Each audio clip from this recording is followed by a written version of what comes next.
Olá, estamos começando mais um Abrindo o Jogo. Às vésperas de mais uma eleição, vamos falar de um tema recorrente na vida dos brasileiros: a obrigatoriedade do voto. Você vota? Voto. Voto. Vai ser meu primeiro ano agora, eu vou votar. Pra querer mudanças. Porque eu tenho a obrigação de votar. Porque eu sou obrigado. Porque eu acho importante.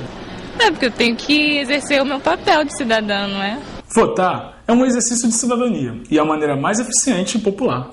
Mas afinal, se o voto é um direito, por que ele soa como um dever? Eu acho que o voto não deveria ser universal, não deveria ser obrigatório.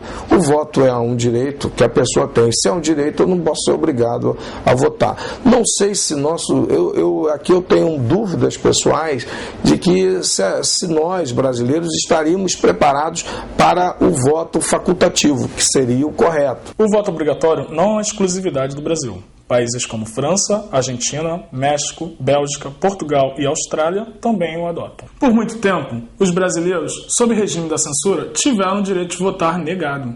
Com a volta da democracia, o dia da eleição obriga quem tem entre 18 e 65 anos a votar.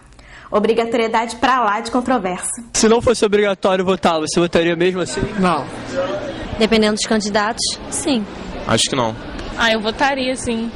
É uma maneira que eu tenho, pequena, mas de cutucar lá, de falar, eu votei, fiz a minha parte. A questão que o voto obrigatório, ele talvez, dependendo das condições que ele é apresentado, ele faça com que as pessoas obrigatoriamente se conscienciem da sua própria condição, né? Se você não deixar, uma parte que se interessa talvez tome o poder e engula todas as outras que não estão. É bom a gente pensar sobre isso.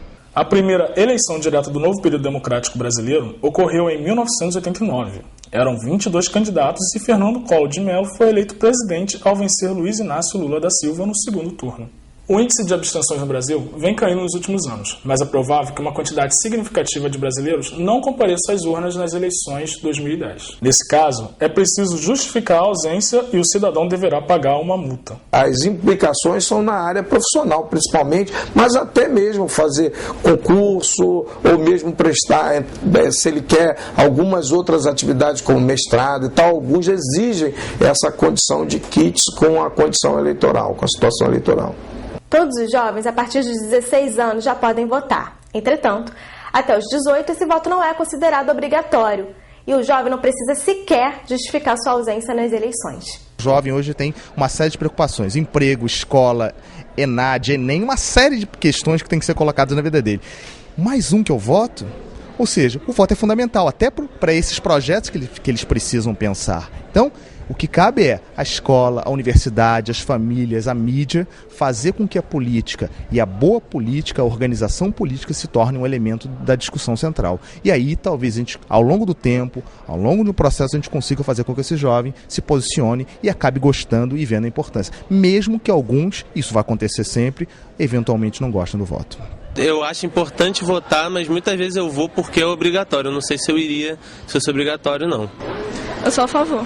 A favor, que senão ninguém votava.